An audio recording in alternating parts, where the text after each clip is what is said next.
오늘 본문의 말씀은 이제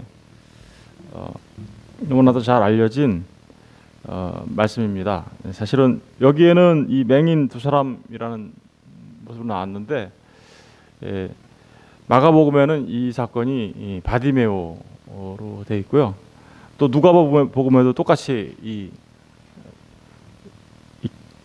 기사가 기록되어 있습니다. 특별히 우리가 주목해 봐야 할 것은 지금 주님이 어디로 향하고 있어요?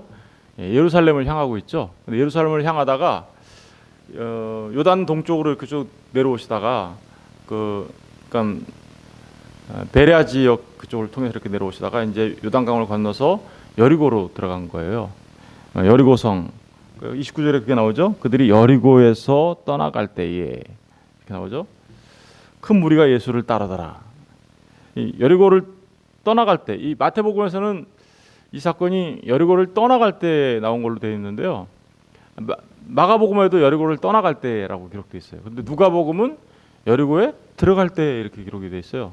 우리 한번 마가복음과 누가복음 기사를 잠깐 읽어보고 오겠습니다. 마가복음 10장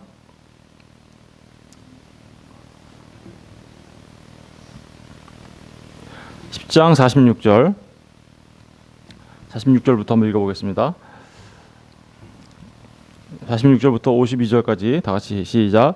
그들이 여리고에 이르렀더니 예수께서 제자들과 허다한 무리와 함께 여리고에서 나가실 때에 디메오의 아들인 맹인 거지 바디메오가 길가에 앉았다가, 그러니까 여기 나가실 때라고 기록되어 있죠. 여리고에서. 근데 이제 그 거지 이름이 여기 나오죠. 누구예요? 디메오의 아들인 맹인. 맹인이면서 거지예요. 이분이. 그런데 이름은 뭐냐? 바디메오. 그러니까 디메오의 그냥 아들이죠. 이름이라기보다는 디메오의 아들이라고 돼 있어요. 우리 누가복음에도 잠깐 가서 볼까요? 누가복음 18장 35절부터 35절에 잠깐 보시면 여리고에 가까이 가셨을 때에 한 맹인이 길가에 앉아 구걸하다가, 여기에서는 어떻게 돼 있어요? 여리고에 가까이 가셨을 때, 그러니까 들어갔을 때. 마태와 마가는 분명하게 여리고로부터 나갈 때라고 기록되어 있고요. 이것은 누가는 여리고를 향하여 안으로 들어갈 때, 이게 헬라어 단어가요, 나갈 때와 들어갈 때를 분명하게 구분해서 쓰고 있어요. 그래서 이게 왜 이렇게 틀리지? 어떤 거는 마가와 마태는 나갈 때라고 그랬는데 누가는 들어갈 때라고 기록하고 있지.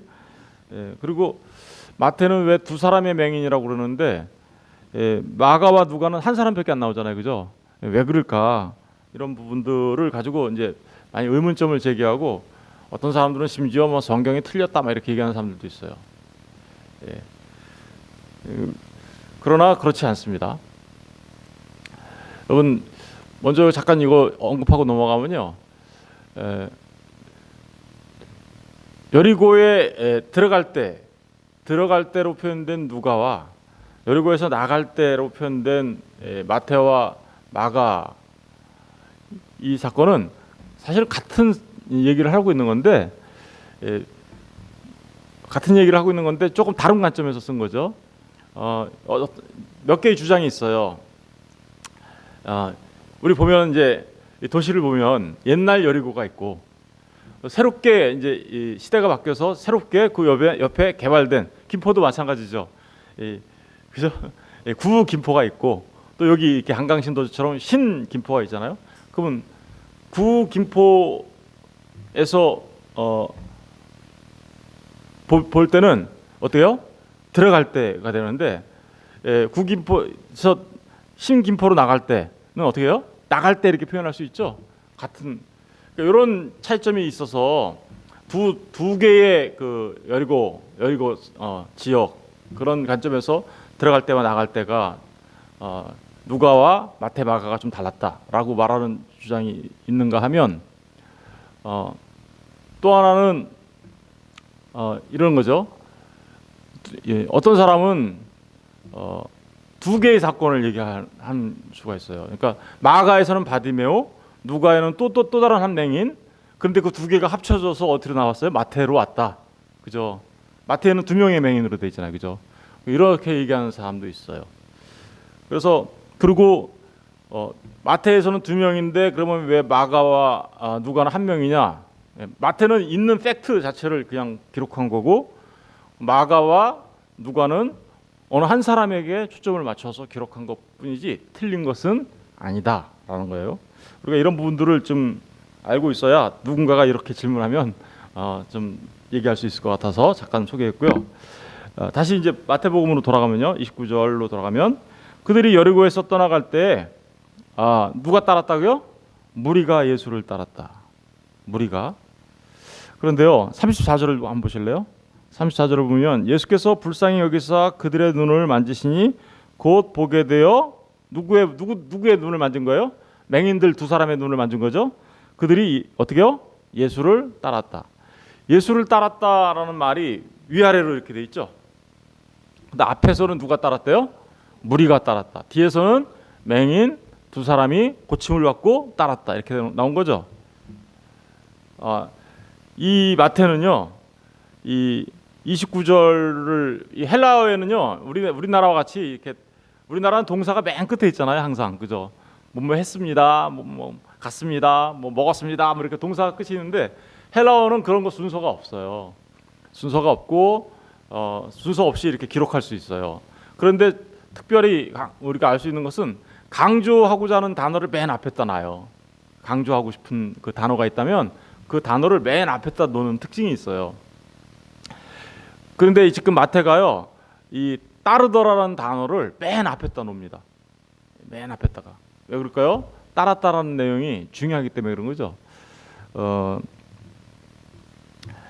에콜루테센이라는 그 헬라어 단어를 제일 먼저 앞에다 쓰면서 따랐다 이렇게 얘기합니다. 근데 그 따랐다 했는데 앞에서는 무리가 따랐고 뒤에는 두 맹인이 따른 거죠. 여러분, 이 맹인 기사가 갑자기 우리 사도 두 사람 야고보와 요한이 좌편에 우편에 앉으셔달라고 얘기하는 그런 내용을 우리가 여태까지 공부했잖아요. 그런 얘기한 다음에 이 기사가 붙어 있어요. 맹인 기사가. 그리고 예수를 따랐다라는 얘기가 지금 강조점으로 부각되고 있어요. 왜 그럴까요? 누가 진짜 맹인이냐 이런 질문을 하고 있는 거예요. 누가 진짜 맹인이냐? 예수를 따르는 두 부류의 사람이 나오죠. 무리와 어떻게요? 맹인.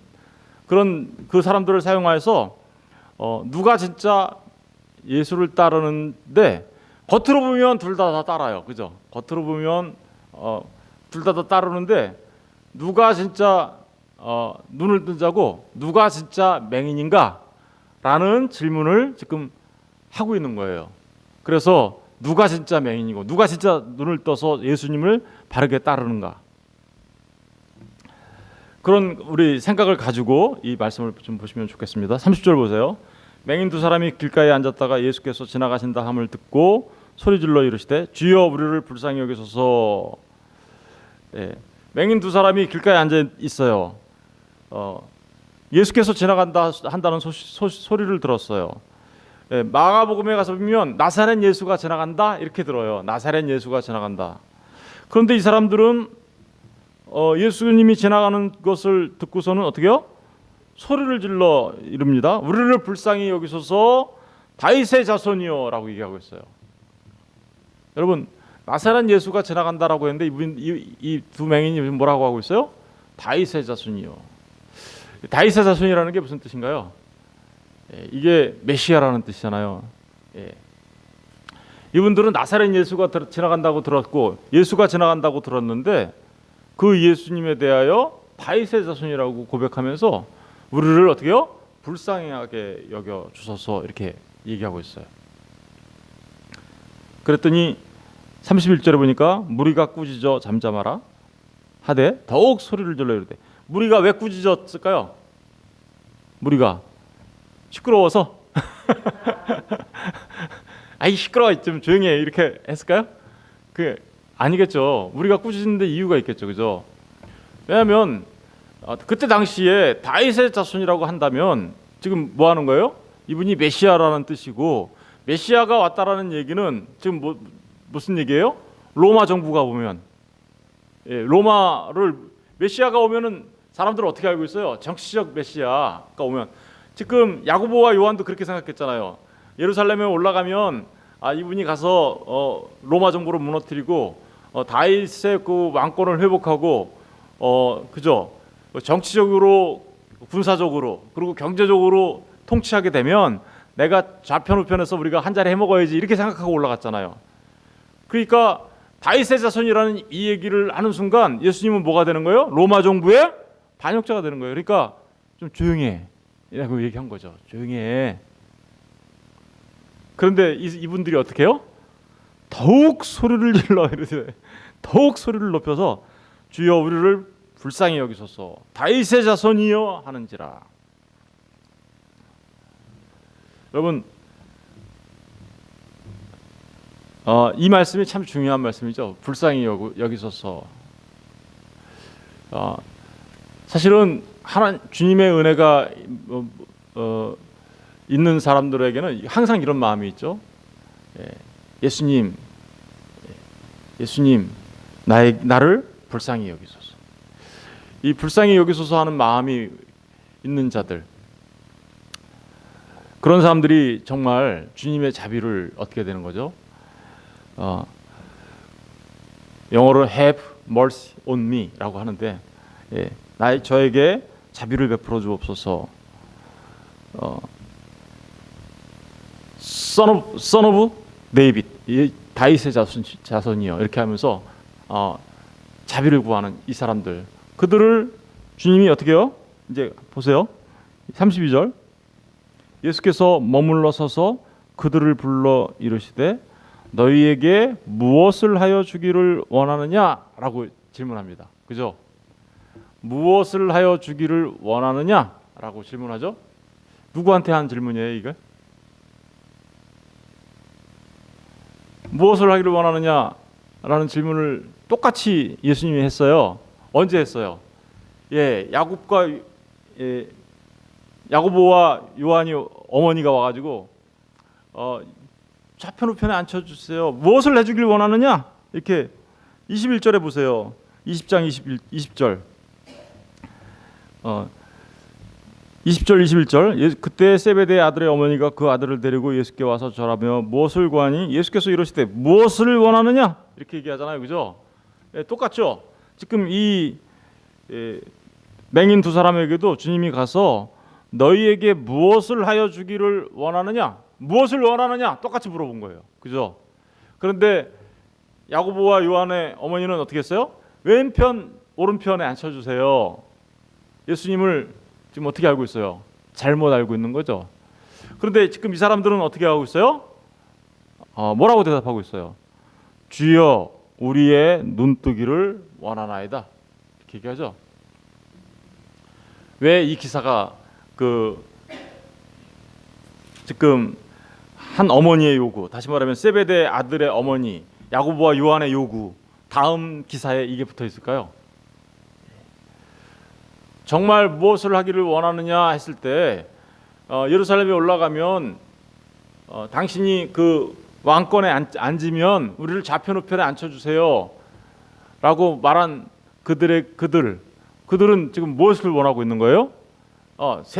세상적인 그것을 지금 예수를 통해서 어떻게 해요? 예수를 도구화하고 방편화 삼아서 자기가 세상에서 누리고자 하는 어떤 것을 얻어내는데 목적이 있죠. 지금 주님을 따라가는 모든 큰 무리들이 다 지금 어떻다는 거예요? 다 똑같다라는 거예요. 야고보와 요한도 그랬을 뿐만 아니라 다른 10제자도 똑같이 그랬죠. 그리고 지금 주님을 따라가는 모든 제자들도 똑같은 마음으로 따라가고 있다라는 거예요. 똑같은 마음으로 주님이 거기서 왕권을 얻으면 내가 세상적인 거 주님을 이용해서 주님을 도구화 삼아서 내가 얻고 싶은 거 내가 꼭 얻어야지, 이러고 따라가고 있는데 맹인은 무엇을 원하느냐 그랬더니 뭐라 그래요? 보기를 어떻게 해요? 눈뜨기를 원하나이다. 뭔 얘기를 하려고 그러는 걸까요? 그러니까 많은 무리들이 따랐는데요. 그들은 다 눈을 감고 있었던 거죠. 그들이 진짜 시각장애인인 거예요. 제자들이 다 어떤 거예요? 진짜 시각장애인이었던 거예요. 왜요? 그들은 예수님을 못 봤어요. 진짜 예수님을 따르긴 따랐는데 예수님을 보지 못하고 따라요. 예수님이 어떤 분인지 알지 못하고 따라요. 그러니까 예수님이 지금 두 맹인 시각장애인을 데려다 놓고 무엇을 하기를 원하느냐라고 질문하자 맹인이 어떻게 해요? 주여 우리의 눈뜨기를 원하나이다 라고 대답합니다. 여러분 무슨 얘기하는 거예요? 그러니까 주님을 바로 바라다 볼 수 있는 자들이 되어야 한다. 그게 진짜 제자야. 그 따른다라는 얘기가 위에도 있었고 아까 뒤에도 나와요. 이제 보면 34절에도 예수께서 불쌍히 여기사 그들의 눈을 만지시니 곧 보게 되어 그들이 누구를 따랐다고요? 예수를 따랐다. 눈 뜨고 예수를 바라보고 진짜 예수를 따라가는 사람과 지금 눈 감고 아무것도 모르는 상태에서 예수님을 이용하여 세상에 어떤 그 영광을 취해보겠다고 한 그 무리들, 그리고 좌편 우편에 앉혀달라고 했던 그들, 누가 진짜 맹인이냐? 질문이 그렇게 하는 거죠. 누가 진짜 맹인이야? 겉으로 보면요 둘 다 예수님을 따르고 있죠. 맹인들도, 눈뜬 맹인들도 지금 예수님을 따르고 있고 그 무리들도 예수님을 따라가고 있어요. 12 제자도 예수님을 따라가고 있어요. 그들에게, 예수님을 따르는 그들에게 질문합니다. 누가 맹인이냐? 누가 맹인이에요? 네. 오늘날 교회 와서요 수많은 사람들이 예수님을 따른다라고 해요. 그런데 예수님을 정말 자기 자신의 이익을 위한 어떤 도구와 방편으로 삼고 따라가는 사람들이 허다하죠. 그들에게 지금 질문합니다. 누가 맹인이냐? 이렇게 그런 질문을 하고 있는 거예요. 사실은요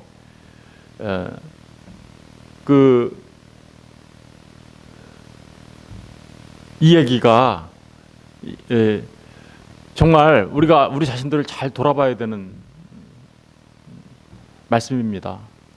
우리가 정말 예수를 따르는 게 왜 따르는 거예요? 왜? 우리도 혹시 예수님을 이용해서 세상에서 누리는 그런 거를 좀 좌편 우편에 앉혀달라고 하는 그런 모습으로 따라가는 거 아닌가요? 오늘날 교회가 지금 어떻게 하고 있어요? 사람들이 막 이렇게 얘기해요. 기도는 구체적으로 해야 되는 거야. 구체적으로 해. 기도 특별히 많이 젊은 청년들 막 기도할 때, 난 이제 결혼하려면 어떻게 배우자를 놓고 막 기도하죠. 배우자를 놓고 기도하면 자기가 다 재단해요, 그죠? 여자분들 키는 1m 180 이상 돼야 되고 학벌은 뭐 최소한도 대학 이상 나와서 뭐 박사학위 갖고 있으면 좋고 뭐 직장은 튼튼해야 되고 뭐 가정 환경도 좀 좋아야 되고 기왕이면 외동아들이면 좋고 그죠? 외동아들이면 요새 좋아하잖아요. 아무도. 그리고 뭐 그러면 좋을 것 같아. 그러고서 그렇게 딱 정해놓은 다음에 어떻게 해요? 마구 기도하죠. 40일 금식 기도하며 네? 이런 신랑 달라고, 저런 신부 달라고. 아이를 가지면 또 어떻게 기도해요? 우리 아이를 위해서 뭐 막 기도하자 그러죠. 뭐 학교 입시생이 되면 어떻게 해요? 최소한도 내가 뭐 서울에 있는 뭐 스카이에 가야 되고, 스카이가 안 될 것 같으면 어떻게 해요? 인서울이라도 해야 된다. 뭐 이러면서 막 기도하죠. 구체적으로 기도하십시오. 그래야 기도 응답을 알 수 있습니다. 그죠? 구체적으로. 근데 구체적으로 기도하면 기도할수록 어떻게 돼요? 기도하지 말라는 얘기하는 거 아니에요. 제가 지금 왜 그럴까요? 잘 생각해 보세요. 신랑을 자기 마음대로 재단을 하고 구한다? 첫 번째, 뭐가 문제예요? 자기가 하나님보다 더 똑똑해. 그죠? 자기가 하나님보다 더 똑똑해. 두 번째, 그게 사랑이에요? 그런 조건들을 채워줘야 내가 결혼하겠다라고 말하는 게 결혼이라는 게 누군가를 사랑해서 하는 거잖아요, 그죠? 근데 그게 사랑이냐고? 거래지. 그리고 그렇게 하나님보다 자기가 더 지혜로운 자가 돼서 그렇게 해서 딱 이렇게 해주세요라고 말하면 지금 하나님을 뭘로 부리는 거예요?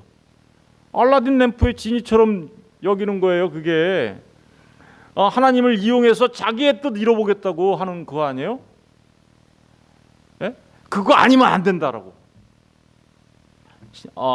아이들을 아기를 가졌을 때 임신을 하게 되면 아기가 어떤 아기가 되고 누구가 되고 어떤 똑똑한 애가 되고 하나님 지혜로운 자가 되고 막 기도해요. 자기가 아기를 재단을 해요. 자기 뱃속에 있는 아기를. 그죠? 그래서 자기 뜻에 맞는 아기가 태어났으면 좋겠다고. 그런가요? 여러분, 오늘날 그런 거 자기 뜻에 맞는 아기를 만들려면요, 그 DNA 분석 끝나 있는 게놈 가지고 유전자 조작하면 돼요. 유전자 조작하면요, 자기 뜻에 맞는 아이 만들 수 있어요.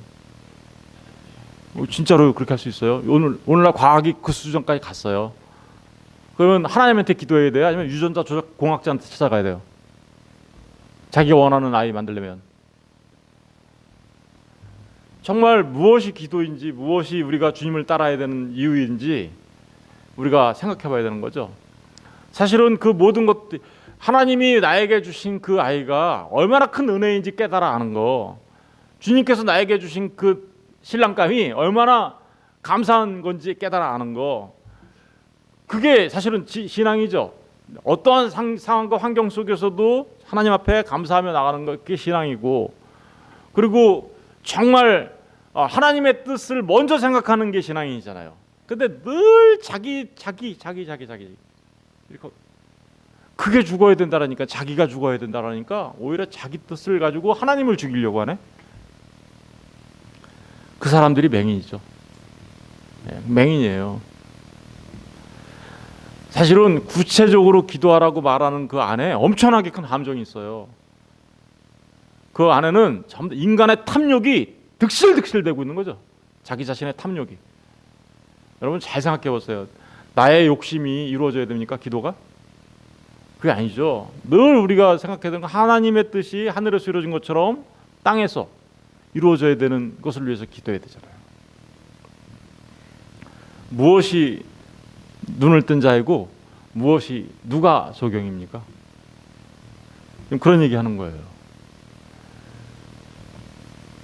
여러분, 저와 여러분이 너에게 무엇을 하여 주기를 원하느냐라는 이 주님의 질문에, 주님, 제가 주님을 눈뜨고 볼 수 있게 해주소서.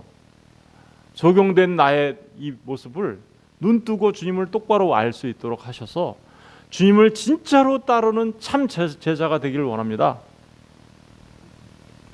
사실은 그게 바로 우리가 주님을 따르는 참 제자로서의 모습인 거죠. 이 무리들은요, 좀만 이제 우리 다음 주쯤 되면 이제 뭐가 나와요? 예루살렘에 예수님이 나귀 타고 들어가요. 나귀 타고 들어갔는데 불과 일주일 뒤에 뭐 어떻게 해요? 이 무리들은 예수님을 십자가에 못 박으라고 그렇게 얘기하는 자들이에요. 진짜로 이 무리들은 예수님 제자들은 다 어떻게 해요? 싹 다 도망가요. 다 도망가죠. 예수님을 제대로 아는 거예요? 아니면 모르는 거예요? 진짜 따른 거예요? 안 따른 거예요? 정말 그런 얘기를 지금 이 맹인 기사를 통하여 우리에게 보여주고 있는 겁니다. 누가 진짜 제자냐? 네가 원하는 게 뭐야? 저와 여러분이 원하는 게 뭡니까? 주님을 이용하여서 오늘도 이 세상에서 필요한 것들을 얻어내려고 하는 자들입니까? 아니면 정말 주님을 깊이 알아가면서 그 하나님의 사랑을 알기를 원하는 자들입니까? 하나님의 자비와 긍휼이 내게 머물러 있기를 원하며 기도하며 나가는 자들입니까? 지금 그런 질문을 도전하고 있는 거죠. 저는 저와 여러분이 정말 주님이 너에게 무엇을 하여 주기를 원하느냐라는 이 질문에, 주님, 저에게 자비와 긍휼을 베풀어 주셔서 주님을 온전히 바라보며 주님을 따르는 자 되게 하여 주옵소서라고 말하는 저와 여러분 다 되었으면 좋겠습니다. 기도하겠습니다.